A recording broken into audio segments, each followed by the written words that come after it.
Vamos a charlar ahora con el astrónomo Diego Bagú, astrónomo y tandilense.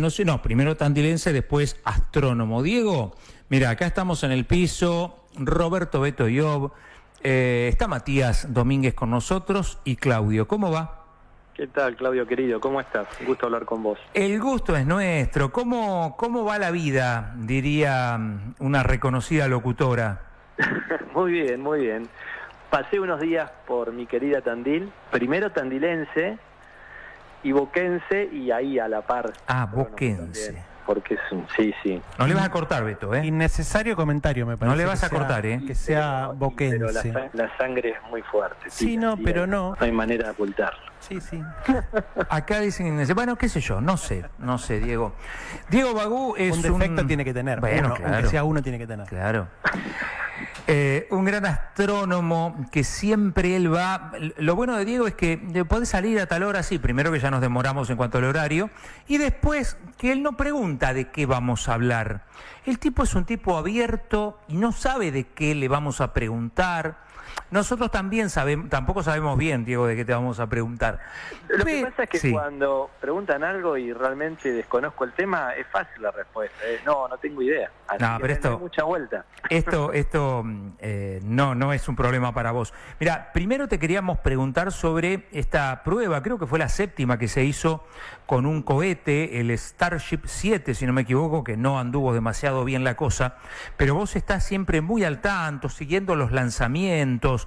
De ahí, si querés, después vamos para atrás en cuanto a estos avances que se han dado ahora también desde lo privado. Antes eran los países, ahora son las empresas. Contanos, si querés, arrancamos del Starship y de ahí nos vamos un poquito para atrás.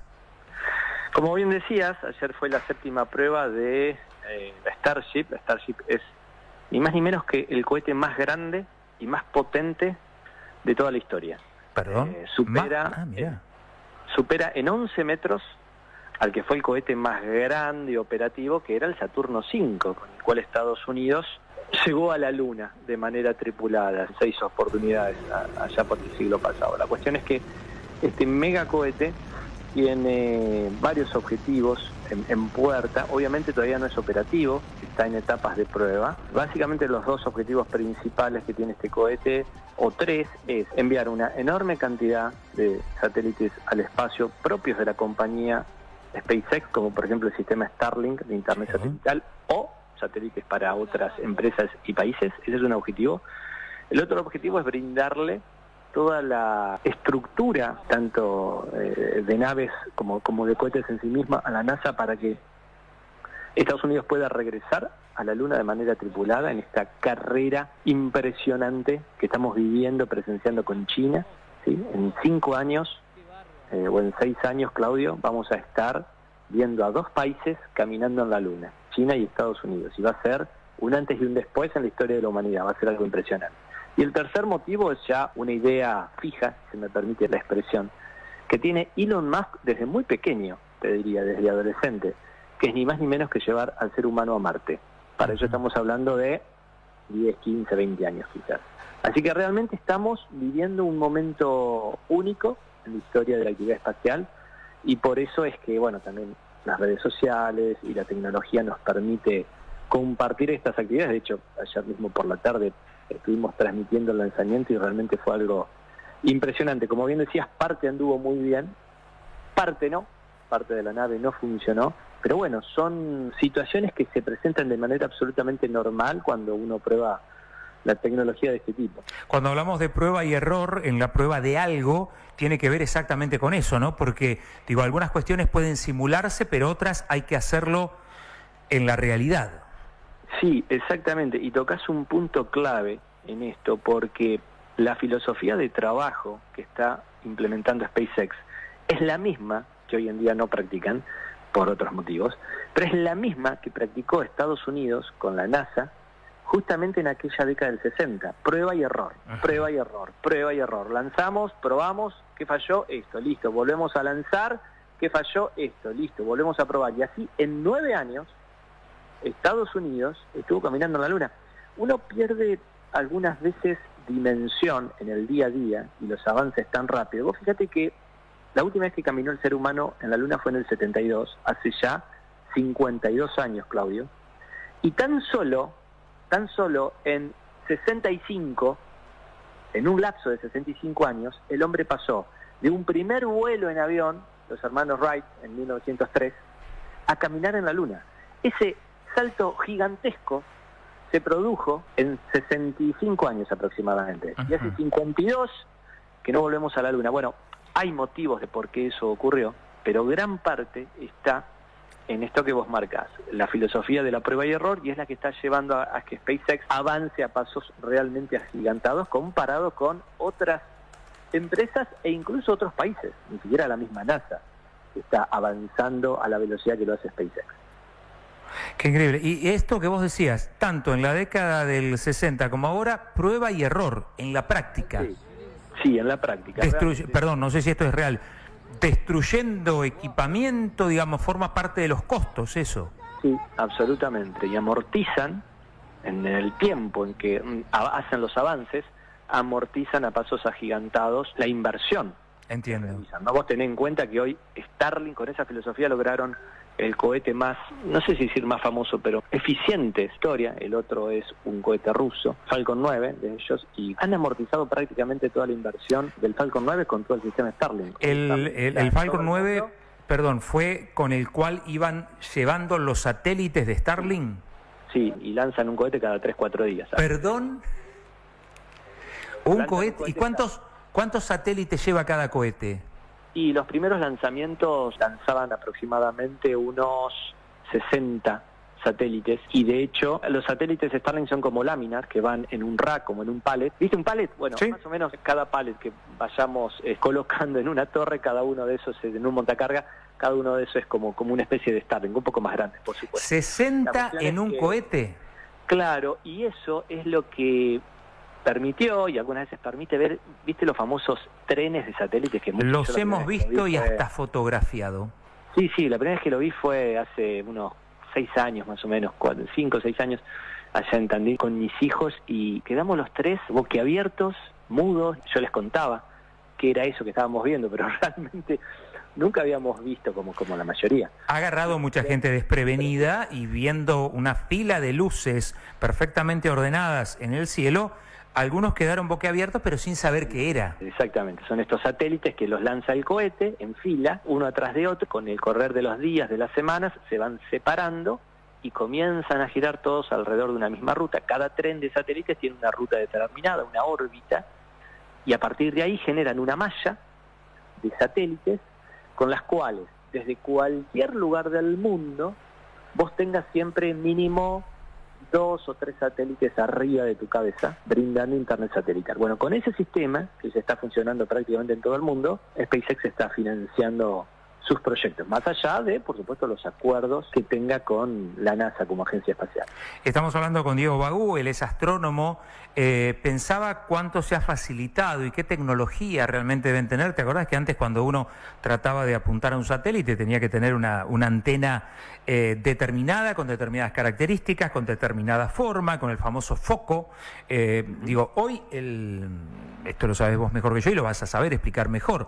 La antena satelital es un pequeño cuadradito que es apenas un poquito más grande que una tablet. Así es, y es una tecnología distinta a las famosas antenas que tenemos para la televisión satelital. Las parabólicas. Porque los satélites son distintos. O las parabólicas que tienen, por ejemplo, ahí mismo en el ECO. Esas parabólicas, o las antenas que tenemos en casa, los que tienen internet satelital. DirecTV, alguno de esos. Exactamente, están fijas. Entonces dice, ¿cómo van a estar fijas si los satélites se mueven? Claro, los satélites se mueven, todos, pero los satélites que envían la información a esas parabólicas están, entre comillas, por favor, que se entienda la idea, como fijos en el cielo. ¿Por qué? Porque giran con la misma velocidad de rotación de la Tierra. Y eso implica que a medida que la Tierra va girando, el satélite gira con la misma velocidad de la Tierra, entonces siempre la antena está apuntando al mismo lugar. Por eso esas antenas pueden estar fijas y continuamente recibiendo satélites. Esos son los satélites geoestacionarios. Argentina tiene 2 de ellos, los famosos ARSAT. Pero estos satélites Starlink están mucho más cerca de la Tierra, en el espacio obviamente, pero mucho más cerca de la Tierra, y entonces no están fijos en el cielo que estamos observando. Por lo tanto, no podemos tener una antena que se esté continuamente moviendo, recibiendo un satélite. Entonces uno pregunta, bueno, ¿y cuando pasa el satélite que me brinda el internet satelital? ¿Ya perdí la señal? Sí, por lo tanto necesito otro que venga atrás de ese. A reemplazarlo. Y ahí es donde se necesitan miles de satélites para formar esa malla y garantizarme que, un conjunto de satélites, y garantizarme que desde cualquier lugar del mundo, por más que los satélites se estén moviendo continuamente en el espacio, en el cielo, siempre tenga al menos 2 o 3 visibles desde el lugar en el que esté. Cuando uno conoce las cosas, puede saber sorprenderse, o sea, ese conocimiento te permite sorprenderte más de las cosas que están pasando cuando vos conocés del tema. No es lo mismo ver, no sé, 30 luces alineadas en el cielo para un lego que puede decir, bueno, sí, mira qué lindo, ¿qué será eso? Mira qué lindas las estrellitas. Que para una persona como vos, que sabe de qué se trata y no deja de sorprenderse por la cuestión tecnológica. Es más, se sorprende, tiene la capacidad de sorprenderse aún más. Hecha esta introducción, ¿qué es lo que más te ha sorprendido de 10 años a esta parte en cuanto a la tecnología aeroespacial? Lo que ha logrado esta empresa. Ayer, Claudio, mira, te lo cuento y realmente es impresionante. Comparto plenamente la introducción que hiciste, porque uno, al conocer el esfuerzo que implica eso y la dificultad, ahí es donde cobra la admiración, ¿sí?, que uno tiene por estas cosas. Ayer, voy a tratar de describirlo con pocas palabras y de la manera más gráfica. Ayer un cohete que fue al espacio cayó del cielo, literalmente, una estructura de 70 metros de altura. Creo que en Tandil no hay ningún edificio de 70 metros de altura, o quizás el más alto pueda llegar a tener esa altura. Imagínense un edificio de 70 metros de altura cayendo del cielo, encendiendo los motores para frenar la caída y se vaya acercando y sea capturado por 2 enormes brazos mecánicos en una torre que tiene 140 metros. ¿Se entiende? Eso Sí. es lo que ocurrió ayer, por segunda vez.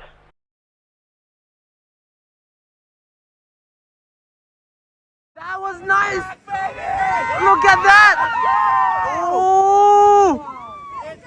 Oh, God! Oh, God! Yes! Oh, God!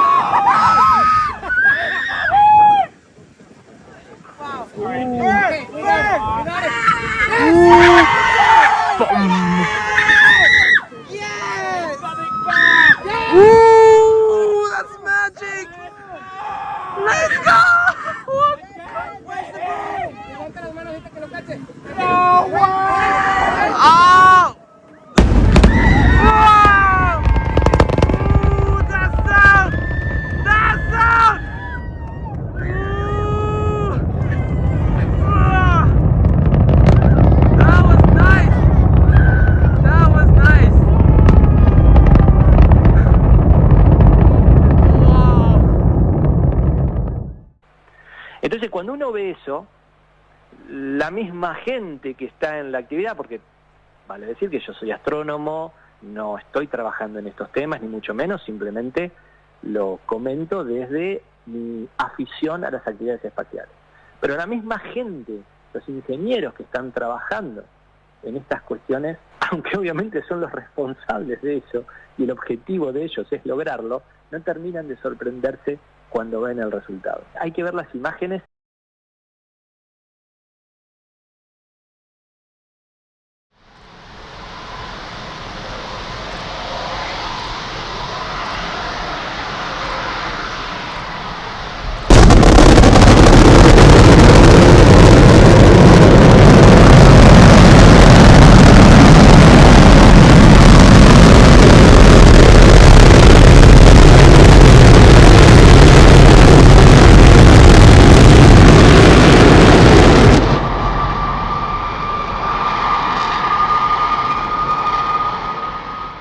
Y te aclaro que las imágenes nunca pueden reflejar realmente lo que se vive en ese momento. Hoy en Estados Unidos los Falcon 9 también, que son más chiquitos, yo digo más chiquitos, los Falcon 9 tienen el tamaño del obelisco de Buenos Aires, Claro, sí, sí, y sí. continuamente los largan cada 4 o 5 días y caen también del espacio y aterrizan de manera vertical.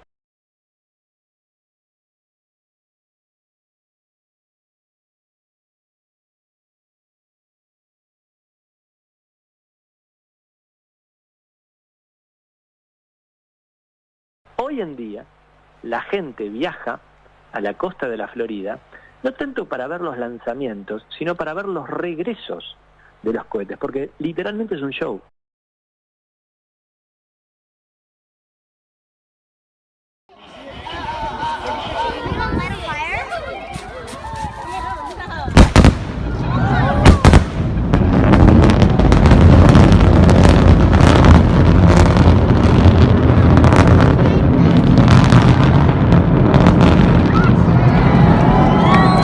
Explícalo un poquito más, yo lo he visto en imágenes, cómo funciona, pero explícanos, describinos, para los que están escuchando, cómo es ese brazo que se abre y que lo atrapa en el aire cuando ese cohete viene, obviamente, por los motores a una velocidad relativamente lenta y es atrapada por ese brazo. Estamos hablando de la Starship, este cohete que tiene 120 metros de altura y que luego que larga la carga en el espacio, la parte de abajo, que tiene esas 70 metros, regresa, encendiendo motores, regresa hacia la torre de donde 4 o 5 minutos antes fue lanzado.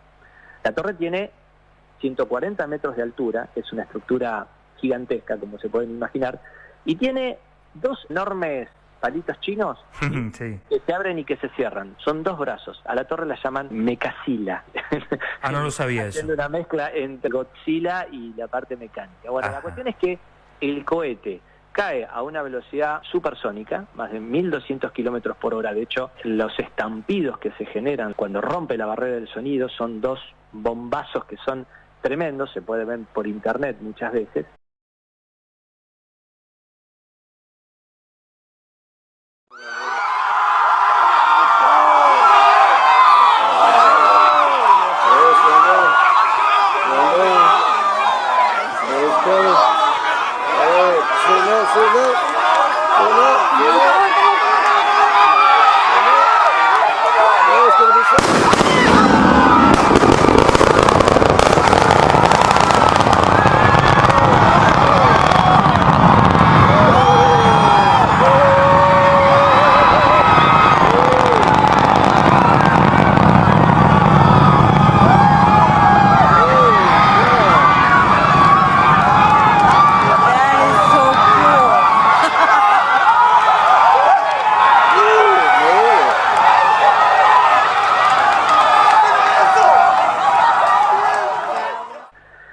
Enciende los motores y cuando enciende los motores empieza a bajar la velocidad. Y se va acercando, esta estructura de 70 metros de altura y 10 de diámetro, se va acercando lentamente a la torre y a medida que se va acercando a la torre, los brazos se van cerrando con una precisión literalmente centimétrica que permite que dos grandes pernos, dos grandes bracitos chiquitos del mismo cohete calcen en los dos brazos que se van cerrando y lo mantiene en el aire sin tocar el piso, porque los brazos capturan al cohete a más de 70 metros. Entonces el cohete queda suspendido entre esos dos brazos.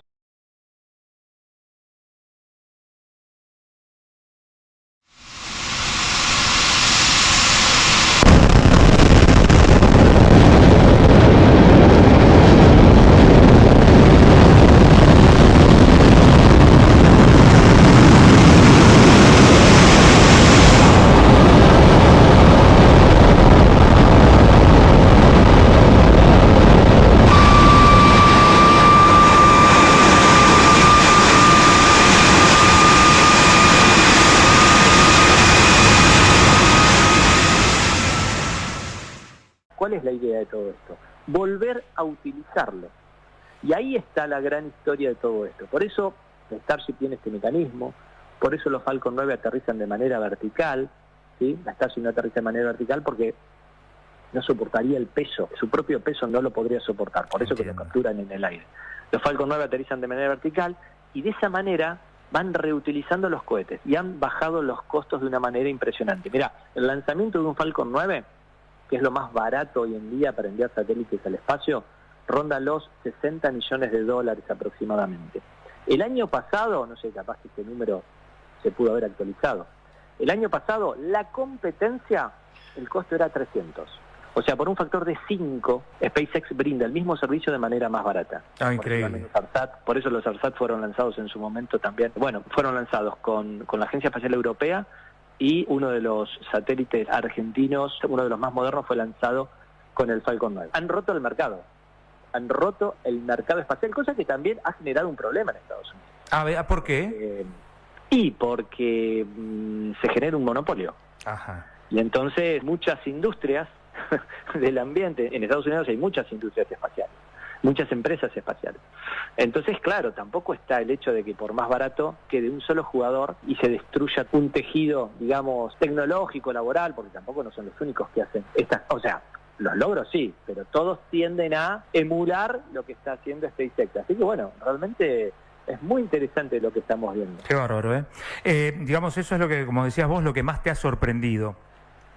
Sí, es una de las cosas en lo que es la actividad espacial, sí. Bueno, y China, lo que está avanzando China es impresionante. Yo creo que China puede llegar primero a la Luna antes que Estados Unidos regrese. La vuelta a la Luna, Diego, ¿tiene que ver con lo mismo, casi lo mismo que ocurrió en el 69, esto de un posicionamiento geopolítico en cuanto a quién lo hace primero, o hay otros intereses ahora? No sé si decir el principal, Claudio, pero que tiene un peso clave, un peso fundamental, la cuestión geopolítica, sí, no tengas ninguna duda.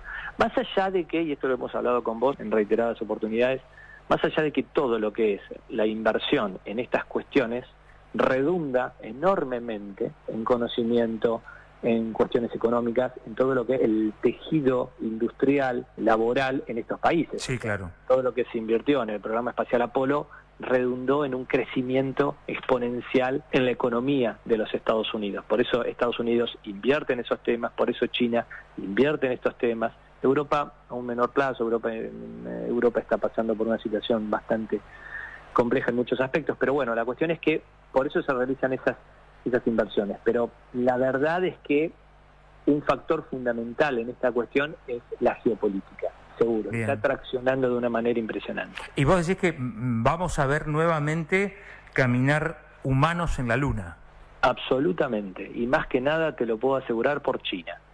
Si China no estuviese jugando el rol que se está observando, si solamente dependiera, como pasó en las últimas décadas, con los Estados Unidos seguiría adormecido. Como China ahora está acelerando, pero desde hace muchos años, Estados Unidos está obligado como principal potencia mundial a entrar en esta carrera, en esta competencia. Lo que pasa, esto es algo más subjetivo, es algo que creo y que comparto con muchos colegas en ese sentido, me parece que se durmieron demasiado los Estados Unidos. Ajá. Y ahora ganar la inercia que trae China en la actividad espacial no les va a ser muy fácil. Lo estamos viendo en la economía, ¿no? También. Sí, es verdad. El mundo se maneja a través de productos chinos. Estaba pensando, Diego, a ver, la pregunta que te hice antes, digamos, la podría hacer un poco menos educadamente, si se quiere, con un ¿para qué? ¿Para Vos qué lo explicaste, sí. ¿Para qué queremos volver a la Luna? Digo, uno piensa por ahí lugares, no sé, más exóticos, más lejanos, Marte mismo. ¿Para qué? Vos lo explicaste, pero digamos, ¿hay alguna otra respuesta para ese para qué? A ver, déjame completarla. Por favor. Con un número.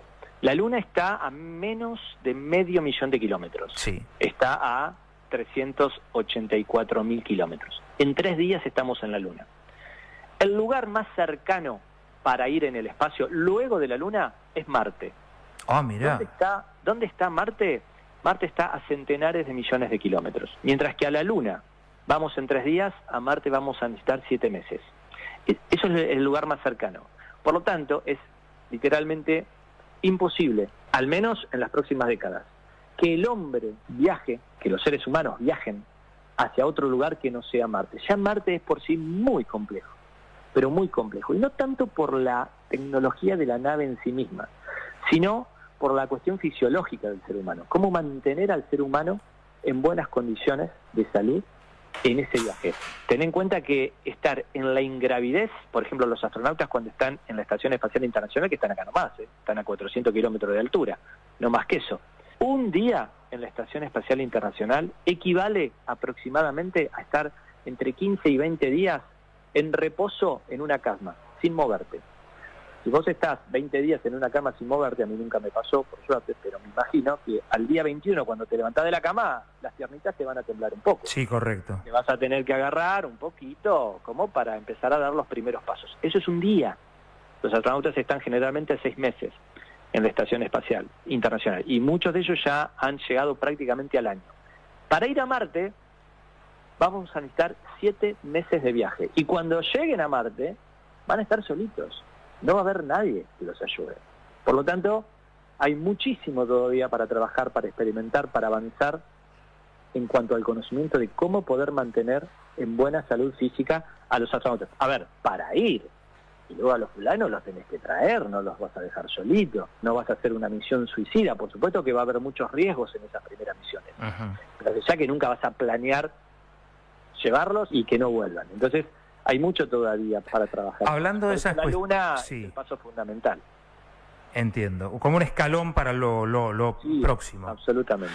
Estamos hablando con el astrónomo Diego Bagú. Hablando de gente que se queda más de lo previsto en el espacio, yo no sé si ya lo resolvieron o no, pero había algunos astronautas complicados en la...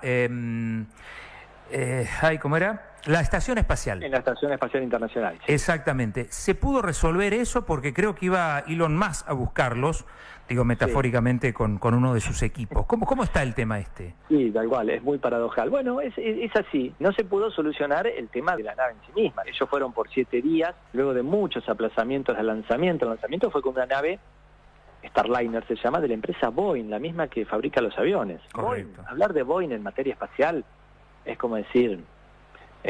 no sé, mencionar una gaseosa famosa... Coca-Cola, digámoslo. Bueno, Coca-Cola. Es el Coca-Cola de la claro, industria aeroespacial. Bueno, imagínate que ahora que la Coca-Cola quiera hacer una prueba y se destruya totalmente y salga otra gaseosa y sea la nueva Coca-Cola. ¿Sabés cómo se frota las manos Pepsi, no? Sería prácticamente impensado. Bueno, eso ocurrió en materia espacial. Boeing, por distintos motivos que no vienen al caso, filosofías de trabajo distintas, y la cuestión es que Boeing envió a estos astronautas, la nave no funcionó, y de 7 días que se quedaron, esperaron 1 mes, 2 meses, 3 meses, hasta que finalmente dijeron, bueno, con esta nave no pueden regresar a Tierra. No estaban dadas las garantías, la nave regresó sola, sin los tripulantes, y no tuvo ningún problema. Es como que el colectivo pasó, acá en la esquina pasó de largo y no levantó gente. Sí, algo así, exactamente. El tema es que no tenían la garantía. Con el diario del lunes, ¿viste? Todos ganamos la quiniela. Sí, claro. El tema es que no tenían la seguridad que saliera todo bien. La cuestión es que, bueno, ¿y cómo los van a buscar a estos muchachos? No es que están un muchacho y muchacha, ¿sí? Un astronauta y una astronauta. ¿De qué países son, Diego? Estados Unidos. De Estados Unidos. Astronautas de la NASA. La cuestión es que, ¿cómo los vamos a buscar? Entonces, la nave, y esta es la paradoja, la competencia, la nave de SpaceX, en lugar de ir con 4 astronautas ahora en los próximos meses, va a ir con 2 para que 2 asientos queden libres y traerlos a estos 2 astronautas de regreso. Están en la Estación Espacial Internacional, nunca corrieron ningún peligro, están absolutamente entrenados, porque vos fíjate que fueron por 7 días y van a pasar más de 6 meses. Pero aburridos, Diego. No, Claudio, te puedo asegurar que no. ¿Cómo vas a estar aburrido estando en el espacio viendo la Tierra? Pero 6 meses, Diego. Sí, no, pero no sabes lo que trabajan. ¿Qué hacen? ¿Qué hacen? Muchas investigaciones, particularmente en el área de los materiales, particularmente en las áreas de la medicina, de la química. Vos ten en cuenta que cuando se realizan investigaciones en el área, de esto podría hablar mucho los físicos del Instituto de Física y Materiales de ahí de la UNICEN, ¿no? De la Facultad de Exactas. Cuando uno investiga en el área de materiales, nuevas aleaciones, nuevos productos, y también en la farmacología, nuevas drogas, por ejemplo, cuando lo hacemos en la Tierra, obviamente, ¿por qué estamos afectados? Indudablemente, por la gravedad. Todos los elementos tienden, ¿sí?, a decantar hacia abajo, hacia el fondo de un recipiente. En el espacio, la ingravidez hace que no tengas ese efecto. ¿Qué quiero decir con esto? Que los elementos químicos, los átomos, al no estar influenciados por la gravedad, se mezclan, tienen un comportamiento distinto. Y eso genera mucha información sobre estas áreas del conocimiento. Entonces hacen muchísima investigación en ese tipo. Hacen también muchísima investigación en la salud de ellos, justamente pensando en lo que es un viaje a Marte. Bueno, ¿cómo se comporta el cuerpo en la ingravidez? Entonces continuamente se están midiendo la presión intraocular, la presión sanguínea, el ritmo cardíaco, hacen ejercicios 2 horas por día mínimo. De esa manera ven cómo el ejercicio disminuye los efectos nocivos del espacio. En el espacio, al no tener gravedad, los procesos de osteoporosis se aceleran. Apa. Por eso las astronautas, mujeres, tienen que tener mucho cuidado, porque sufren una osteoporosis mucho más acelerada que la de los hombres. Llevarán calcio, me imagino. Sí, por supuesto, absolutamente. Tienen una dieta muy rica en calcio. Y pensaba esto del ejercicio, perdón, que decías, Sí. digo, con el poco movimiento, en principio que uno cree, debe ser mucho más de lo que uno cree, digo, No, en los músculos. ¿Cómo? Es buena la observación, tienen poco movimiento. Pensaba en los músculos, ¿no?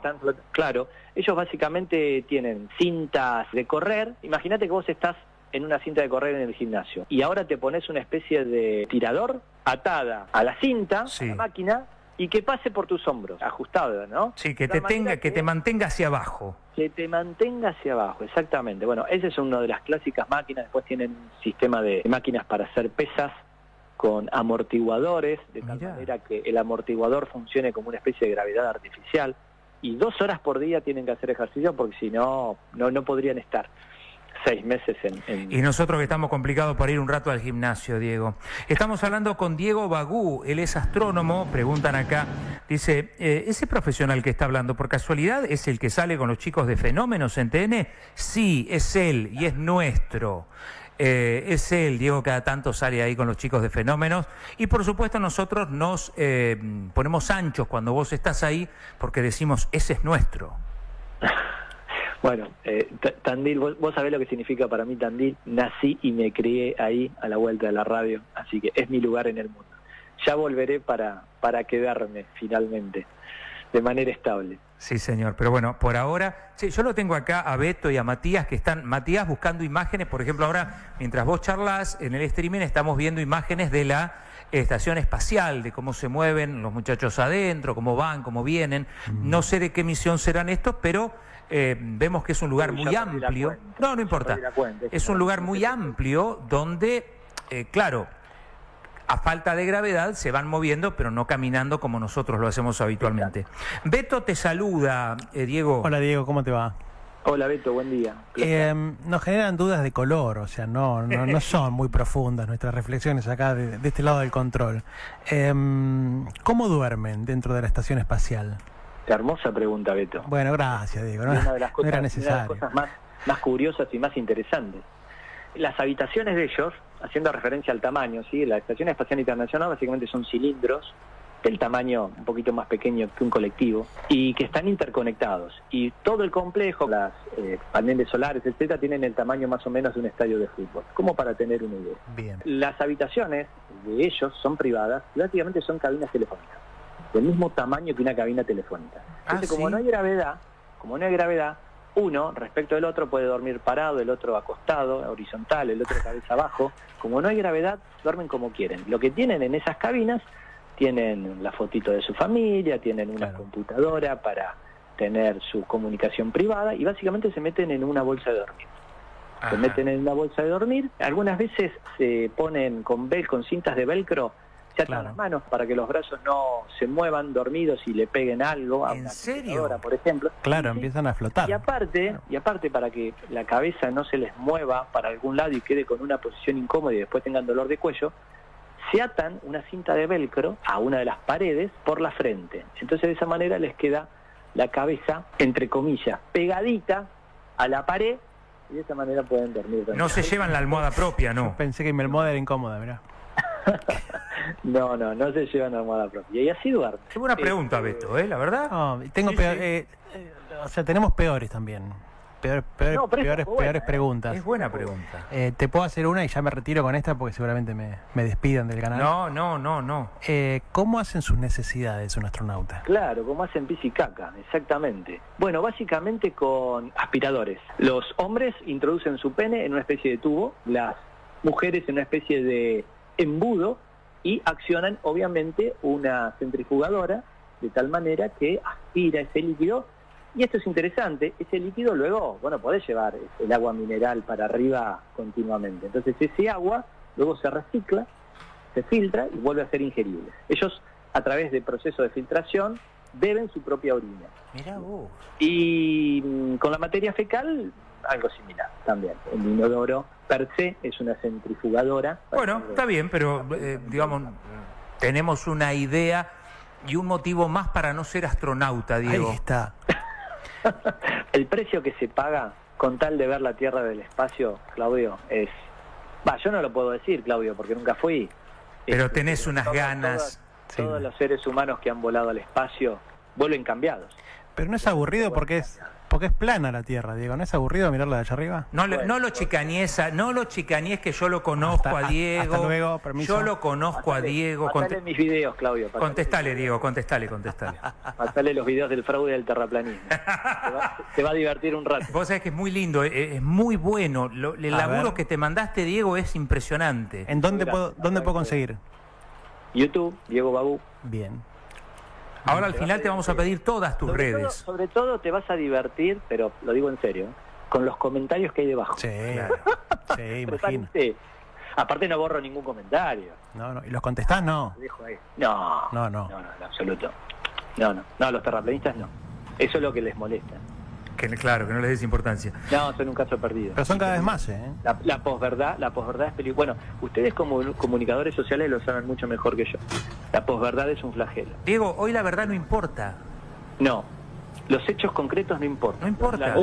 La subjetividad tiene más peso que el objetivo. Sí, absolutamente, Claudio. Sí, hoy la verdad no importa. Lo digo como que habiéndolo, no digo estudiado, pero sí analizado digamos, con gente relacionada a la comunicación, ¿no? Periodistas, profesionales, analistas, cosa que es sumamente preocupante para los que nos dedicamos a tratar de buscar, no te digo la verdad, pero una verdad que sea más o menos creíble, ¿no? Tal cual, yo digo tener marcos de referencia, Claudio.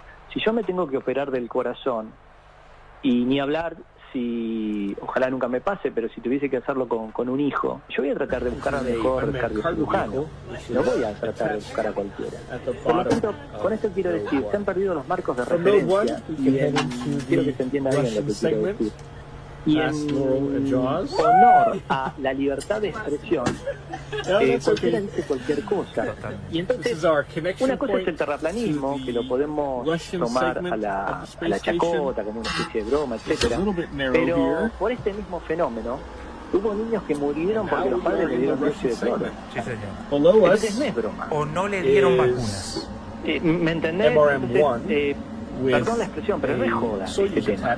Y eso es lo que me llevó a hacer, hacia fines del 2019, principio del 2020, esta serie sobre la posverdad que le puse el fraude del terraplanismo.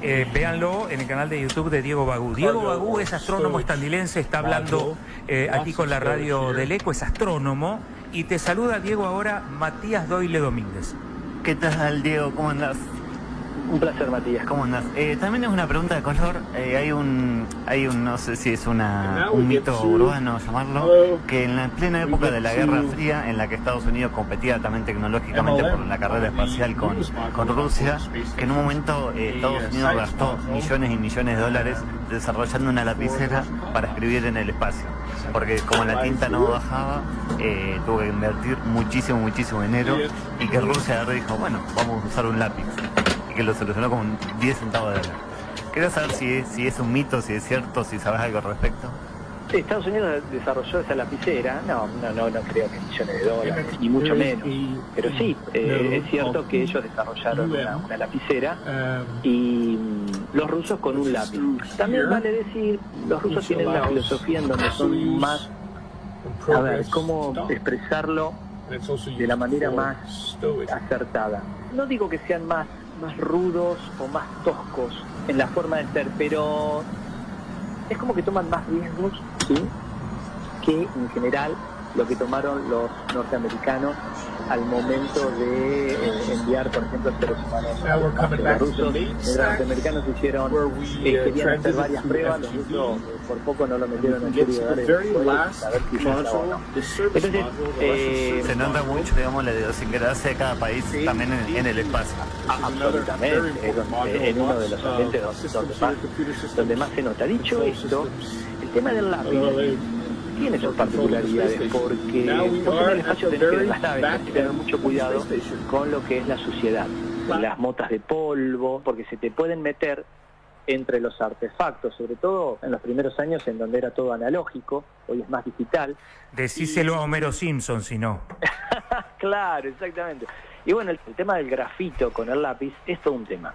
Pero bueno, usan lapiceras, usan lápiz, pero sí, déjame decirte que no es que gastaron millones de dólares en el desarrollo de una lapicera. La tecnología, por supuesto, sí hubo que inventar un nuevo aparatito, porque al no haber gravedad, la tinta no tendía de manera natural a caer sobre la bolita.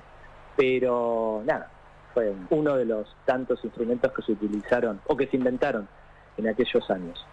Correcto. Estamos hablando con el astrónomo Diego Babú. Qué buena pregunta. ¿Qué expertise tiene acá Matías? No, excelente las preguntas de los muchachos. Impresionante. Claudio, Matías, una más o las que podamos. Sí, también con respecto a esto de los diferentes países, me viene la pregunta, ¿qué tanto son colaborativos entre sí con los nuevos avances y descubrimientos o qué tanto hay un hermetismo, digamos, por la plata que requiere la investigación?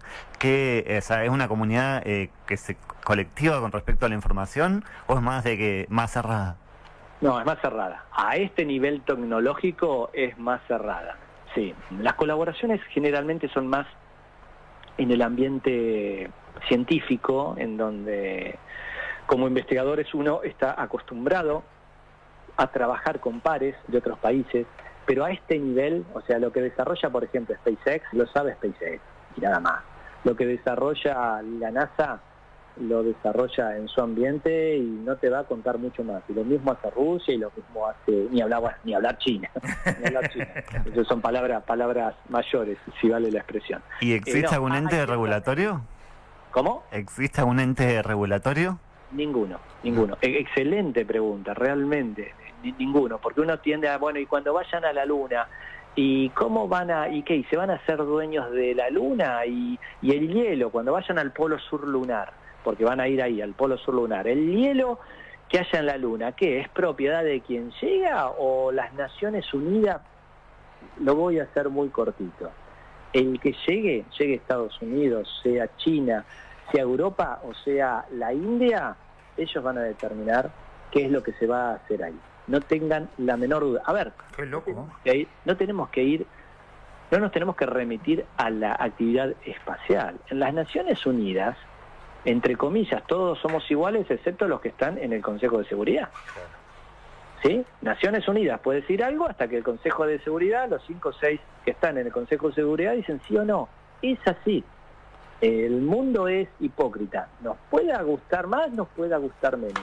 Es lo que hay. Sí, estás describiendo... No nos podemos tapar los ojos con una mano y pensar otra realidad. Cuando China llegue a la Luna, quien va a definir lo que se haga ahí va a ser China. ¿A cuántos años estamos en un conflicto bélico por lo que pase afuera del planeta? No, yo no creo que haya ningún conflicto bélico. No creo en ningún conflicto. Los conflictos bélicos que los hay, lamentablemente, son por otras cuestiones. Ni Estados Unidos le va a hacer una guerra a China, ni China le va a hacer una guerra a Estados Unidos. Al menos en términos bélicos, en términos comerciales sí, se matan. Sí. Pero en términos bélicos no. Es mi opinión, por supuesto, y me da un poquito de vergüenza porque quizás haya algún experto en la materia, pero acá hay algo básico. China depende de Estados Unidos y Estados Unidos depende de China. Hasta el año pasado, ahora ya no, hasta el año pasado, quien era el mayor tenedor de bonos del Tesoro de los Estados Unidos, ¿saben quién era? El gobierno chino. Por lo tanto, si China llega a vender todos los bonos de Estados Unidos se funde. Y tampoco China puede llegar a vender todos los bonos de Estados Unidos. Entonces, de alguna manera, sí hay una relación de amor y odio en donde ambos se necesitan. Un raro equilibrio. Un raro equilibrio, pero feliz. Sí. Porque si llega a haber una contienda bélica entre Estados Unidos y China, es el fin de la humanidad.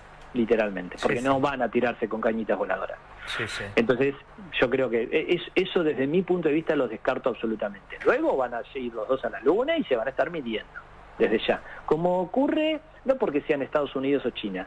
Si las potencias mundiales fuesen Uruguay y Argentina tendrían el papel protagónico que hoy en día tienen Estados Unidos y China, ¿se entiende? Eso es así. Hay potencias a nivel mundial a lo largo de la historia que son los que rigen a nivel general la geopolítica.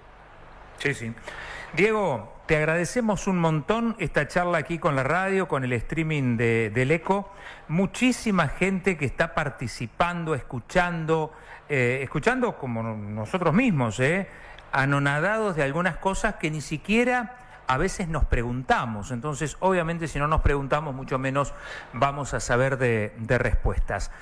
Sí, hay ¿Puedo hacer una última cortita? Sí, por que ahora favor. se me despertó con esto. ¿Qué está más avanzado en el sector de avance espacial? ¿Los sectores privados o los países? Qué repetitivo que soy, qué buena pregunta. El sector privado avanzó de una manera impresionante. Yo creo que hoy el sector privado superó a las propias agencias espaciales. Cosa que es un cambio de época, es un cambio de paradigma. Lo que estamos viendo y lo que vamos a ver no lo hemos vivido nunca. O sea, con la aparición de Elon Musk con SpaceX, Sí, cambió. Elon Musk a la cabeza. Sí. Elon Musk ¿Y cambió los gobiernos lo quieren o no? si quieren sus productos y si lo quieren No, a si él. están a favor, digamos, con cómo él resuelve o cómo él lleva a cabo la SpaceX. Elon Musk es un personaje amado y odiado por muchos aspectos. Pero, a ver, te lo describo con esta situación. China, que tiene su propia agencia espacial, está imitando paso a paso lo que hace Elon Musk. China está generando los mismos cohetes de SpaceX o está intentando generar los cohetes de SpaceX y ese sistema de captura de naves. Entonces, mirá lo vos. tecnológico es absolutamente admirable. La cuestión es que los propios Estados Unidos también lo tienen ahí a Elon Musk como un gran, por supuesto, amigo, porque le brinda a Estados Unidos un montón de capital. Imagínense lo que está facturando con Starlink, y de esa manera Estados Unidos se beneficia. Y ni hablar en esta admisión de Trump, de hecho va a ser funcionario, Sí, va a ser un sí. funcionario de esta nueva administración que comienza ahora el lunes que viene. Es cierto. Diego, muchas gracias. Acá Beto, Matías, quien te habla, y la audiencia, te agradecemos un montón todo este tiempo que accedes a charlar con nosotros. Sabemos que, tenés ahí Tandil grabado en el corazón, así que te agradecemos y te recontravaloramos. Al contrario, Claudio, yo soy el agradecido por el tiempo y por la amabilidad de ustedes. Me encanta compartir este tiempo con ustedes y con mis coterráneos. Te mando un abrazo grande. Hasta una próxima. Un abrazo. Perdón, Diego, ¿estás ahí todavía? Perdón. No, las redes de Diego Bagú, que se las voy a dar yo, para los que quieran seguirlo, porque es muy interesante lo que va contando. Y por ejemplo, en el canal de YouTube, Sí. Beto, te vamos a recomendar esta serie explicando el por qué no es cierto el terraplanismo. Bien. Es casi explicar lo obvio, pero bueno, Diego tuvo que salir a hacerlo. Recordemos a los oyentes que hay mucho sector del mundo, de la sociedad, que cree que la Tierra es plana y no que es un globo como entendemos Que es una el esfera. resto, ¿no? Es muy loco, Bueno, pero parece, una vez, ¿te acordás como él que dice, algo, una humorada, pero hay gente que lo toma muy en serio.